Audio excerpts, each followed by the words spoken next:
Sumpa ng kahirapan.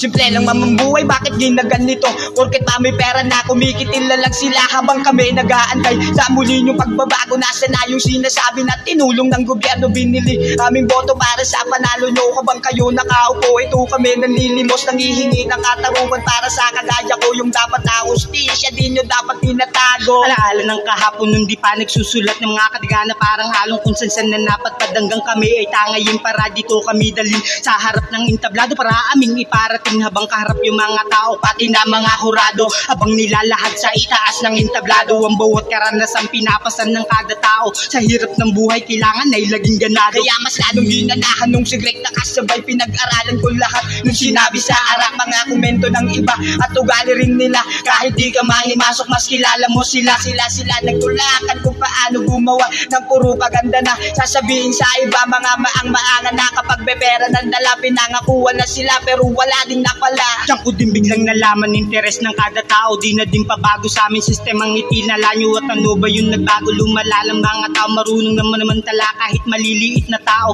Di nyo napapansin, tayo pinagsasabong ng mga mapanghali. Pinasakim sa kapangyarihan, nagpasilong sa pera na pain ng mga dayuhan. Kaya ang Pilipinas silubog sa kahirapan. Di pa nga pinanganak pero may utang na agad, pinag-aali ng buwis. Kaya sila'y nakikinabang sa kaban ng ating bayan na kurap lang nakinabang. Kahit sariling ating ay di mapakinabangan, lalo sa kagaya ko na simple na mamamayan at turing maralita. Naglalahad ng mga balita, naglalahad ng mga balita.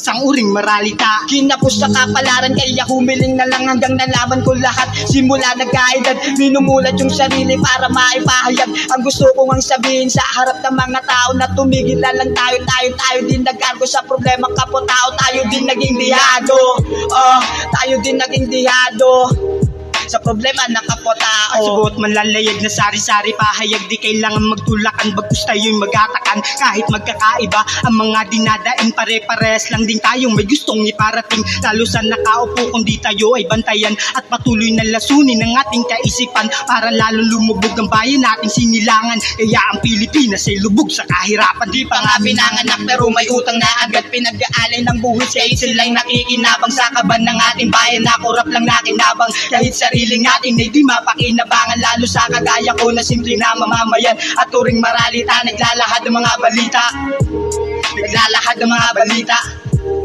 Isang uring maralita, di pa nga pinanganak pero may utang na agad, pinag-aalay ng buwis. Kahit sila'y nakikinabang sa kaban ng ating bayan na kurap lang nakinabang. Kahit sariling ating ay di mapakinabangan, lalo sa kagaya ko na simple na mamamayan at turing maralita. Naglalahad ng mga balita, naglalahad ng mga balita. Sa uring maralita.